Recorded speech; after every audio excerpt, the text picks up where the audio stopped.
Yeah, g'day, Heidi, Will and Woody here, Pets at 929. It is 6:55 here for Nescafe Blend 43 this morning. We've got a very special guest, Hides. Yes, we do. Now, he called us yesterday. His name is Royce. Now, basically, he called us yesterday to tell us his brush with death. And it was when you're a soldier. Yeah. So I was in Afghanistan, and one of the incidents we had was I was walking and I was lead scout, sort of in the front. Yeah. And I found a bomb, basically. I almost hit a tripwire with my left leg. God. So I stopped and was showing the experts where that was, and a rocket went over our heads. Oh. And yeah, it was pretty close. It's And you said unbelievable. you could feel the heat of the rocket Oh, singe your hair. Yeah, well, it actually didn't singe my hair, but I felt the heat, and yeah, the guy next to us, yeah.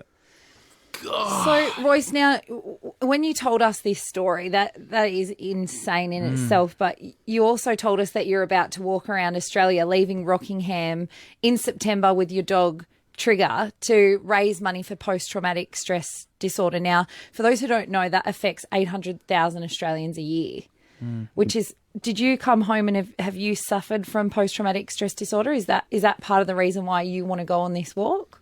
Yeah, it's definitely close to home for me, and I've got a lot of friends that have suffered. I've lost a few friends from suicide to it, so yeah, it's definitely something that it's misunderstood, and I think a bit more awareness would help a lot. How is it commonly misunderstood, Royce? I think with all mental health, there's a stigma attached to it, and it's people are a bit scared of the unknown. So, but if we can educate people, then make a change. Yeah, Because it's interesting, PTSD is associated a lot with the Vietnam War and previous wars that Australia's been involved with. Second World War, you hear stories First World War when you sent a bunch of farmers over there. My great uncle actually has a plaque here, won a VC for going to World War One, and he suicided from PTSD. So you'd think that something that happened, something that's been around for that long, we would know a lot about. But do you think that because of, well, this is my understanding, but the nature of soldiers and that whole bravado that goes with being a soldier, it's very hard to sort of open up about the issues that you're going through? Yeah, absolutely. If you admit you have an issue, you're basically discharging yourself. Yeah, exactly. So if you are a keen soldier, you'll hide it as long as you can. Yeah. And is that from your experience? Have you found that other soldiers alongside of you, is that what they're doing? They're hiding their mental illnesses? They could be hiding it or still in denial. Denial plays a big part in the PTSD, and yeah, it's just I denied it for years. Yeah. And then you sort of get to rock bottom, and you think, well, something's got to give. Yeah. And so is that when you went out and you got yourself help and then decided that this was something that you wanted to do? You wanted to raise awareness. And has your dog, because I know that you're taking your dog with you, we've just met him, so beautiful. Has he played a part in kind of your recovery? Oh, definitely. He's the best thing that's happened to me by far. I've lost like relationships with it, and but Trigger's always there to. Like, he'll unconditional love, so it's really good. He's an epic dog, mate. Yeah. I mean, we will put. I think we were taking some photos out there. Yeah. Now, you're taking him around Australia with you. I just learned that that's completely unsupported. So Solid. So do you know how long it's going to take you? Yeah. It's a good question. I mean, it's not a short trip.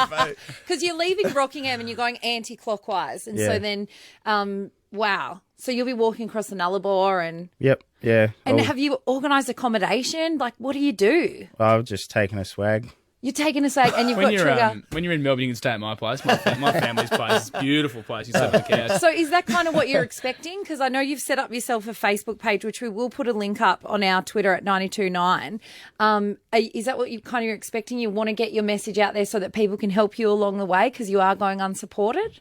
Yeah, there's already been amazing help. Like, it's absolutely amazing that what strangers will offer and what people have already done to help me and Trigger.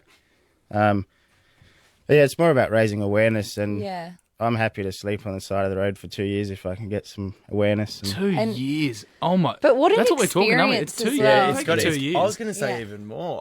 But it depends, how many times. I'm going to miss you, Royce. Depends how many times you stop off to fish, Royce. I mean, like, I'm sure there's a bit of that going on. Yeah. Do you reckon he looks like a fisherman? Is that what you're saying? Love a bit of a fish, Royce. Surely. Do you fish, Royce? I do actually. Absolutely. Got him. All right, well, look, Royce, we are running a little bit out of time, but because we could talk to you forever, mate, and Yeah, what you're there's doing is absolutely unbelievable. So many questions, aren't there? If you want to go and get around him, I'd say go to the Facebook page. It's just look up Trigger's Big Trek. Yep. On Facebook. As you said, you're raising money for post-traumatic stress disorder. And look, mate, it's a wonderful cause. I can see how close it is to your heart. Like, it really is. And you, as you said, you wouldn't be doing this if it wasn't. And we would love to follow you and your journey around. So if you'll keep in contact with us for the next couple of years, we want to hear how you're going. Now, I just have to give the Lifeline number out, 13 11 14, if anyone is in a situation where they feel that they do need to speak to someone. So, yeah, mate. Unbelievable, coming in. unbelievable Yeah, meeting Royce. you. It sounds like an epic journey you've already gone through, and you've got a bigger one ahead with you. And, geez, good luck taking that dog with you. Like, we will put a photo up of this Oh thing. my It's God, it's the biggest American Staffy I think I've ever seen. is it a boy or a girl? It's a boy. Are you Boy, kidding that's me? what I You've seen the thought. size of its cojones? Oh, We'll go to 7 News. Thanks for joining us, Royce. Thanks, Royce. Thanks for having me. Best of luck.